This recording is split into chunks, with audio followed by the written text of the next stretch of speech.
perselingkuhan itu paling banyak terjadi di kantor. Oke. Kan kalau zaman sekarang kantor itu, oh mari kita membangun budaya corporate culture, kan? Jadi dianggap kantor itu sebagai rumah keduanya, gitu. Terbentuk semacam kayak perasaan saling membantu gitu, perasaan saling apa sih istilahnya, allegiance ke apa ya bahasa Indonesianya? Aku mikirnya kenyamanan. Iya, itu juga. Iya. Nah, tapi maksudnya kayak kesetiaan gitu. Okay. Kesetiaan terhadap kantor gitu loh. loh. Iya. Jadi dianggap kamu tuh harus setia terhadap kantor. Nah, itu tuh kayak ada jiwa korsa gitu kan. Nah, ini kemudian membentuk kesamaan nilai di antara orang-orangnya. Dan itu ujung-ujungnya ya mereka bakalan membuka untuk mereka jadi itu tadi nyaman. Satu sama lain. Dan itu yang paling gampang jadi menuju ke perselingkuhan. Kalau kondisinya dia tidak bisa mempunyai lingkungan yang sama-sama nyaman di rumah ya, maksudnya ketika katakanlah nih si suami nih dia membatasi interaksi yang personal dengan istrinya, maksudnya menganggap ya istriku lah, dia yang memenuhi kebutuhan di rumah dan kebutuhan biologis si suami. Kemudian karena tadi kondisinya si suami bekerja di lingkungan perusahaan korporat yang dengan nilai-nilai tadi, lalu akhirnya dia nyaman lah ya dengan teman-teman kantornya, apalagi kalau teman-teman kantornya, koleganya ini ada yang lawan jenis perempuan yang lain. Jadi kan nyamannya berbeda nih waktu ketika dia di rumah sama ketika dia di kantor.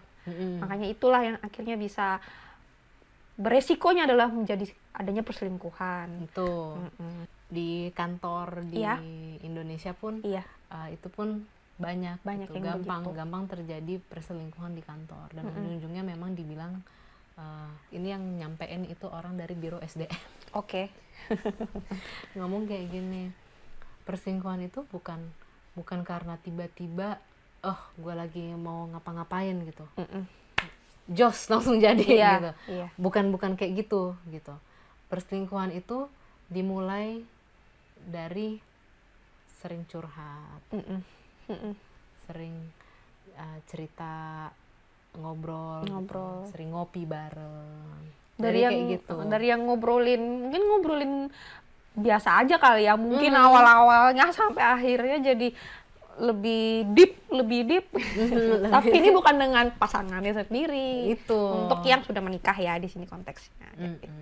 Gitu. Nah itu jadi disitulah aku pun makin menyadari, ya kalau perlu temen ngobrol, ya ngobrol lah sama istri sama suami gitu. Iya, tidak ada salahnya juga menjadikan mereka teman untuk kita curhat. Maksudnya kita juga boleh sih punya teman di luar suami atau istri, misalkan boleh aja. Boleh aja. Asal juga maksudnya juga si suami juga terbuka sama istrinya, kayak oh iya nih aku punya kawan dekat siapa, jadi juga transparansi juga harus ada. Jadi kan biar tidak ada kecurigaan, ya kan. Tapi juga transparansi juga bukan berarti hanya terbatas kayak aku mau pergi sama si ini ya, tapi ya juga kayak oh iya nih sebagai contoh lah, misalkan nih suamiku. Gimana tuh? Suamiku aja lah, kalau jauh-jauh. Saya nih suamiku ada masalah, mungkin katakanlah karena suamiku kerjanya di riset, otomatis berhubungan dengan eksperimen ya. Misalkan nih katakanlah eksperimennya ada yang berjalan tidak bagus nih. Plus tambah dikasih komentar apa sama koleganya yang lain lah ya, mungkin lebih senior, lalala. Ya dia jadinya kepikiran lah, kesel atau apa, wajar ya Mbak ya. Wajar. Jadi dia kadang ya walaupun dia juga ada lah bercerita juga sebenarnya sama temannya yang lain di itu, tapi di rumah pun dia cerita sama saya. Jadi kayak iya nih tadi nih gini. Jadi walaupun aku juga nggak bisa sih langsung lihat solusi ya, karena itu bukan pekerjaan aku. Cuma at least kayak aku jadi tahu dia tuh sedang bergumul sama apa. Jadi ya ya udah ya aku cuma bisa nyemangatin lah, atau enggak ya mungkin kalau aku pun bertanya ya gimana kalau enggak, apa kamu coba begini, apa kamu coba begini, yang mungkin bisa bantu dia lah, entah tuh mungkin di minggu-minggu yang ke depan, maksudnya nggak langsung hari itu juga sih menyelesaikan itu. Jadi kadang-kadang bercerita seperti itu baiknya tuh juga kita jadi tahu gitu loh, apa sih yang sedang dialami, digumulkan.